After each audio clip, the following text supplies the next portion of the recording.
అయిపోయారు. ఇది ఎక్కడ న్యాయం, ఇది ఎక్కడ ధర్మం అని చెప్పి కూడా జగన్మోహన్ రెడ్డి గారిని అడుగుతూ, మీరు పేదల పక్షం అని చెప్పి మాట పేదల పక్షమే కానీ మీరు అసలు శిశువైన ధనవంతుల పక్షపాతి అని చెప్పి తెలియజేస్తూ, ఏమండి మీరు కట్టుకోవాలనుకుంటే 43,000 కోట్ల రూపాయలు ఉన్నాయి మీ దగ్గర. సిబిఐ చెప్పింది కదా 11,000 కోట్ల రూపాయలు ఆన్ చాట్ చేశామని. అందులోంచి ఖర్చు పెట్టుకోవచ్చు కదా, అందులోంచి మంచి ఇల్లు కట్టుకోవచ్చు కదా విశాఖపట్నంలో ఉండాలంటే. అంటే ప్రజాస్వామ్యాన్ని కూడా ఇతను ఎగతాళి చేశారు. ఈ మనిషి హేళన చేశారు. ఈ మనిషి రాజకీయాల్లోకి అసలు పనికిరాడు ఇతనని చెప్పి కూడా తెలియజేస్తున్నా.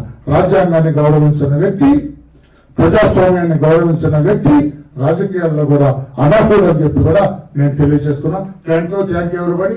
Any question on this? You are at liberty to ask me please. Thank you.